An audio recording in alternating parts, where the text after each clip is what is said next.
Now, I realize that we don't have much time, and I don't want to bore you. And then you can leave this church saying, oh, it was so boring. We only have 15 minutes. So what I'm going to do is I'm going to share some reflection, maybe about 7 minutes, so that this church can be out at 11 o'clock. Because this afternoon, we have a special appointment to say goodbye to Diane, and I think it's important for us to support that mission. Now, this morning, by the way, I'm really touched by this card. This card comes from Emmeline, and this is what Emmeline writes for me.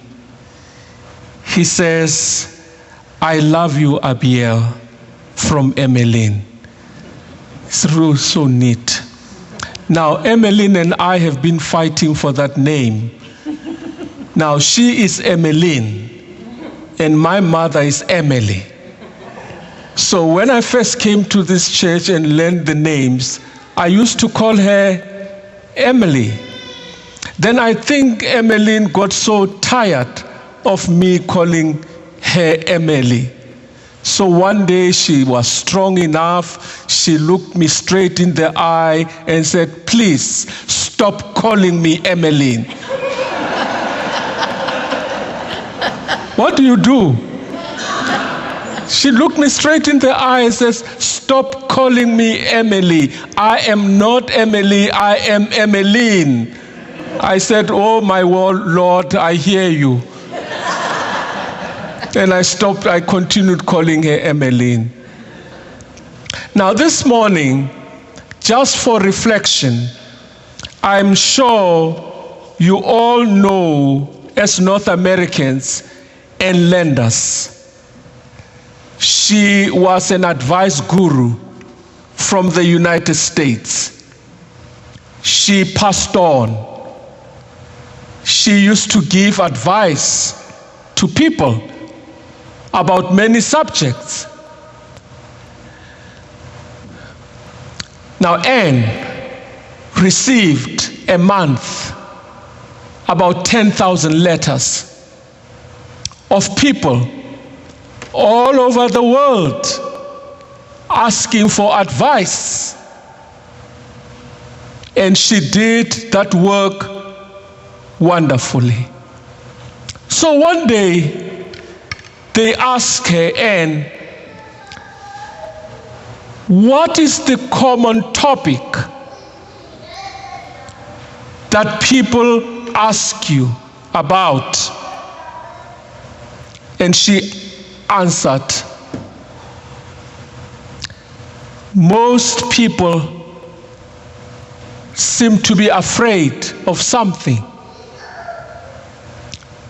They are afraid of losing their health. They are afraid of losing their jobs. They're afraid of losing their families.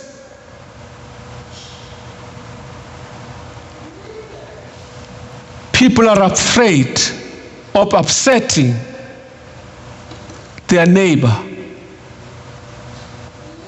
alienating a friend, and committing a social fact pass. And many are afraid for no reason to be afraid of. And then she says, we live in a world full of fearful people. We're afraid of something. And I'm a witness to that. We're controlled by fear. We live in a world that is chaotic. We're afraid. We're afraid of bombs. We're afraid of terrorists. We're engulfed by fear. And we do not have peace in our hearts. This is why in one of the sermons I preached in this church, I said, take care of your hearts. Don't overburden your hearts with stuff. Because when your hearts are overburdened, then you do not have peace. Peace eludes you.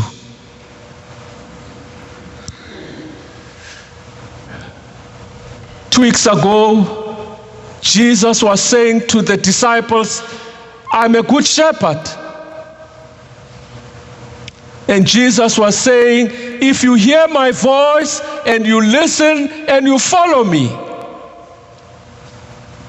then you'll experience life at its fullness. Last week, I shared with you that Jesus again was looking at his disciples and saying to them, listen, love one another. Love your neighbor as yourself. Love God. When you look at someone else, you see God in that person. Like my benediction say, when you look at someone, you see Jesus in that person. This is Jesus trying to encourage the people to be transformed. And remember, last Sunday I talked so much about love, and I talked so much about forgiveness. And I shared with the church how much forgiveness is so important. And someone was asking me, but what is forgiveness? What is it?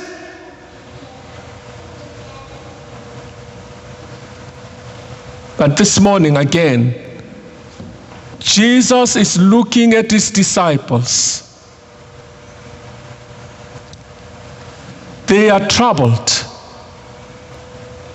They are in fear because he had just said to them, I am not of this world, I am living.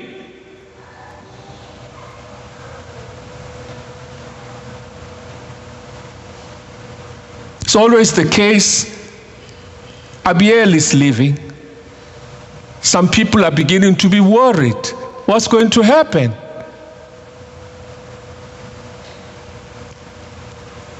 This is where Jesus comes in, and he says to us as Strathroy United Church people, my peace I give to you.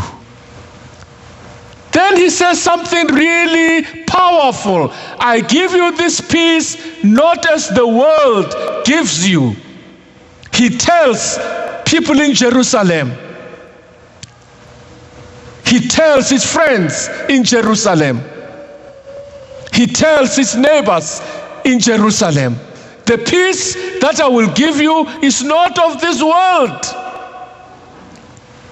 And people in Jerusalem understand. They understand history.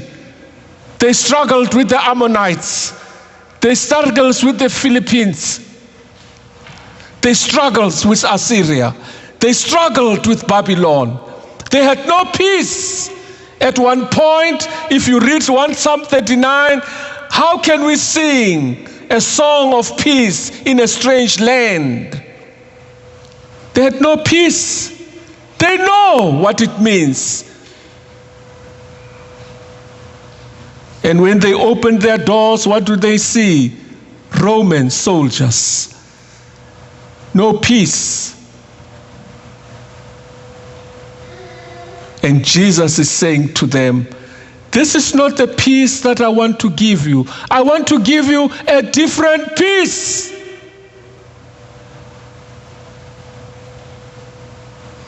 And the only way you can accept that peace is when you are obedient and you accept God as your Savior. It's a different peace. I don't know how to describe this peace that we experience. But as for me, in my life, I have experienced that kind of peace.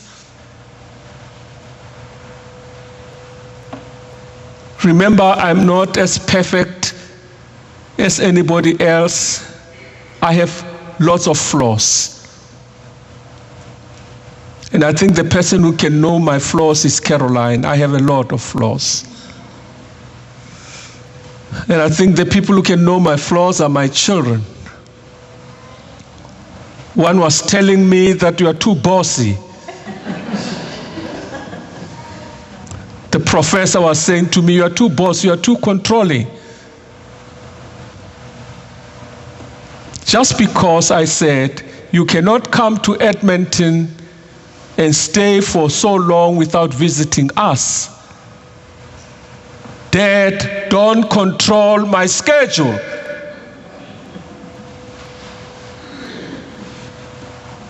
I have many flaws. And friends, I have hurt many people in my doing my work. I have made people angry. I own up to it. But one thing that I know about myself is that I always go and surrender. This is what Jesus is trying to do for us. Surrender. I surrender. I give myself and I accept that I have flaws. I surrender myself. I confess my sins. And this is exactly what I've done all my life. Admit. And this is what Christ is asking us to do. For us to receive peace, we need to surrender and be obedient, so that Christ can build a relationship with you. That is why I believe in building relationships. As a minister, all my ministry years, I've built relationships with all people.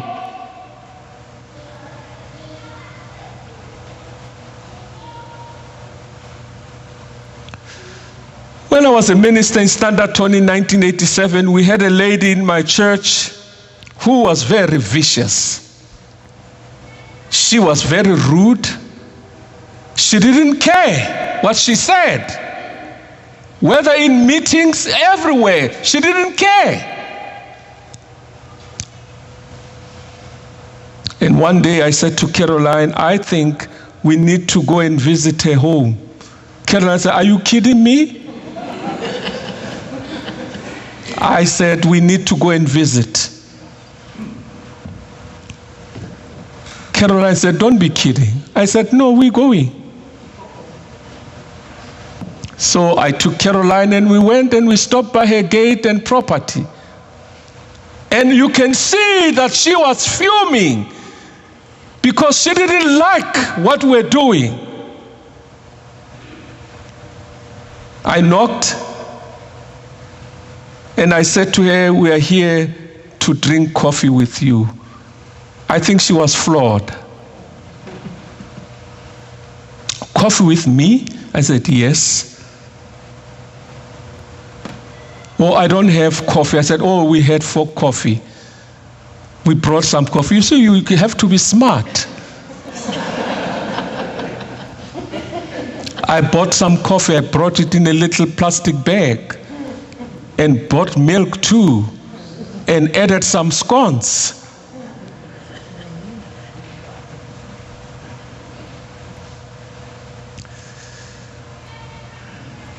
We need to build relationships no matter what.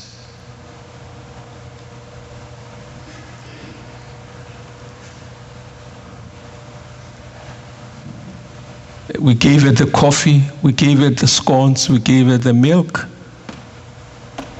And then Caroline said to her, shocked her, well, I have to appoint you as secretary of the women's organization. She was floored. Now, this is a person who didn't even want to see our face. But because she had gifts that God has given her, we need to respect those gifts. We need to honor those gifts. And we need to allow her to use the gifts for the common good. So this is what Christ is asking us to do this morning. My peace I live with you, not as the world gives, because the world does not give peace. But Jesus gives peace. This is why the risen Lord, when he meets his disciples, the first word from his mouth, peace be with you, to remove the fear. And this morning, I stand before you and I say to you, peace be with you. And that peace surpasses all understanding. That peace is powerful. That peace, the disciples from Emmaus said, why didn't we feel it in our hearts? That's the peace I'm talking about. It's mysterious. It touches your heart. It transforms you. It changes you. That's the peace of Christ. Even when you feel down and low. Friends, there were times I struggled with depression. Now, some people don't understand depression. Some people think people are playing games. Depression is darkness. Depression is darkness. Your soul is dark. And the only thing you think about is, why don't I get rid of myself, commit suicide and get away from this?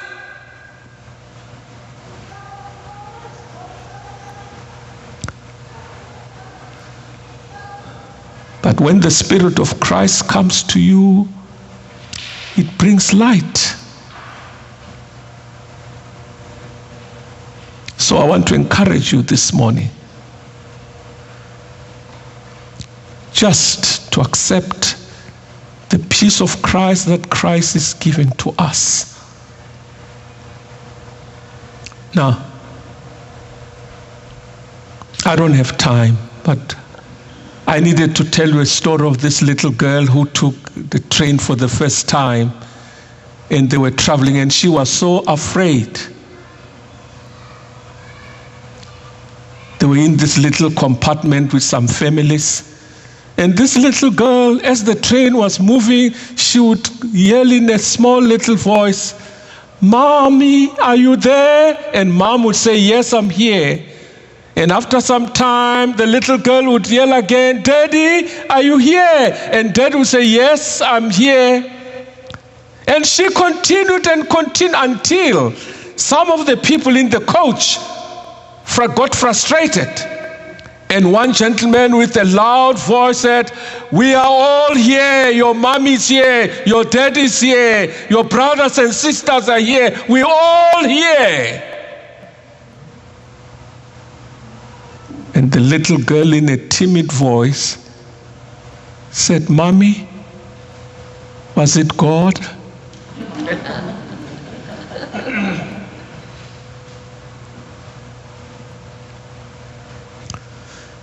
This is what we need to experience, that voice That strong voice.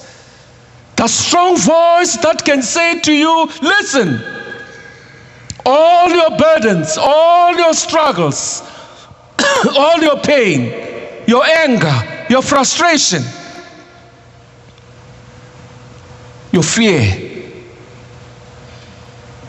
Hear that voice that says, peace, I'm here.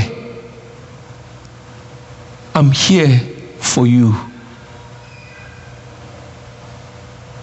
I'm here. I'm here. The Spirit of Christ is here with us this morning.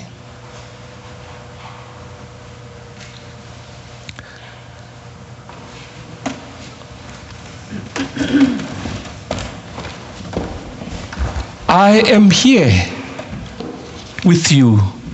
Do not be afraid. Peace.